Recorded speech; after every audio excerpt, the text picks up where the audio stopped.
और इसी बीच एक बड़ी खबर है कि लेफ्टिनेंट जनरल उपेंद्र द्विवेदी होंगे नए सेना प्रमुख। यह बड़ी खबर इस वक्त आ रही है, नए सेना अध्यक्ष आर्मी चीफ बनाए गए। बड़ी खबर है, उपेंद्र द्विवेदी जनरल मनोज पांडे की जगह लेंगे और 30 जून को रिटायर हो रहे हैं जनरल मनोज पांडे। बड़ी खबर इस वक्त आ रही है, यानी इस वक्त बड़ी खबर है कि लेफ्टिनेंट जनरल उपेंद्र द्विवेदी नए आर्मी चीफ होंगे। उपेंद्र द्विवेदी जनरल मनोज पांडे की जगह लेंगे।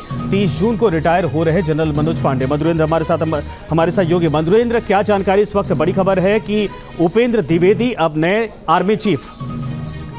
देखिए, बिल्कुल 1 महीने का एक्सटेंशन दिया गया था जनरल मनोज पांडे को और वो 30 जून को रिटायर हो रहे हैं। इस बीच इंतजार हो रहा था कि देश का नया आर्मी चीफ कौन होगा, तो ये जिम्मेदारी उपेंद्र द्विवेदी को दी गई है। लेफ्टिनेंट जनरल उपेंद्र द्विवेदी जो कि उत्तरी कमान के कमांडर थे, उसके बाद उन्हें वायस आर्मी चीफ के तौर पर दिल्ली बुला लिया गया था और तब से ही कयासों का ये बाजार गर्म था कि जो वायस आर्मी चीफ हैं वही आर्मी चीफ होंगे। कोई जो है कि सक्सेशन ऑर्डर में फेरबदल नहीं होगा, तो उस पर अब मुहर लग गई है और अब उपेंद्र द्विवेदी जो है वो 30 जून से भारत के नए आर्मी चीफ होंगे। उनके करियर की अगर हम बात करें तो साल 1984 में लेफ्टिनेंट जनरल उपेंद्र द्विवेदी ने जम्मू कश्मीर राइफल्स में 18वीं बटालियन में उनकी भर्ती हुई थी और उसके बाद से उनका एक शानदार करियर रहा है। खासतौर पर देखिए तो परम विशिष्ट सेना मेडल और अति विशिष्ट सेवा पदक से वो नवाजे आ चुके हैं।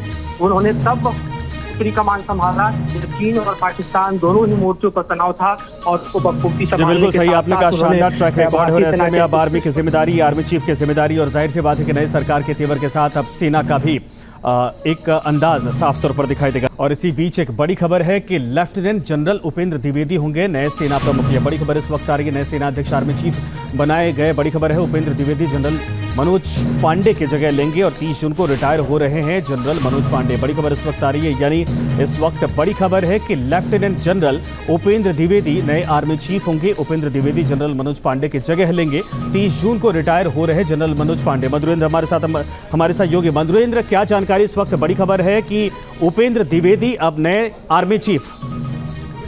देखिए, बिल्कुल 1 महीने का एक्सटेंशन दिया गया था जनरल मनोज पांडे को और वो 30 जून को रिटायर हो रहे हैं। इस बीच इंतजार हो रहा था कि देश का नया आर्मी चीफ कौन होगा, तो ये जिम्मेदारी उपेंद्र द्विवेदी को दी गई है। लेफ्टिनेंट जनरल उपेंद्र द्विवेदी जो कि उत्तरी कमान के कमांडर थे, उसके बाद उन्हें वायस आर्मी चीफ के तौर पर दिल्ली बुला लिया गया था और तब से ही कयासों का ये बाजार गर्म था कि जो वायस आर्मी चीफ हैं वही आर्मी चीफ होंगे। कोई जो है कि सक्सेशन ऑर्डर में फेरबदल नहीं होगा, तो उस पर अब मुहर लग गई है और अब उपेंद्र द्विवेदी जो है वो 30 जून से भारत के नए आर्मी चीफ होंगे। उनके करियर की अगर हम बात करें तो साल 1984 में लेफ्टिनेंट जनरल उपेंद्र द्विवेदी ने जम्मू कश्मीर राइफल्स में 18वीं बटालियन में उनकी भर्ती हुई थी और उसके बाद से उनका एक शानदार करियर रहा है। खासतौर पर देखिए तो परम विशिष्ट सेना मेडल और अति विशिष्ट सेवा पदक से वो नवाजे आ चुके हैं। उन्होंने तब उत्तरी कमान संभाला जब चीन और पाकिस्तान दोनों ही मोर्चों पर तनाव था और उसको बखूबी संभालने बिल्कुल सही आपने कहा, शानदार ट्रैक रिकॉर्ड है। और ऐसे में अब आर्मी की जिम्मेदारी, आर्मी चीफ की जिम्मेदारी और जाहिर सी बात है कि नई सरकार के तेवर के साथ अब सेना का भी एक अंदाज साफ तौर पर दिखाई देगा।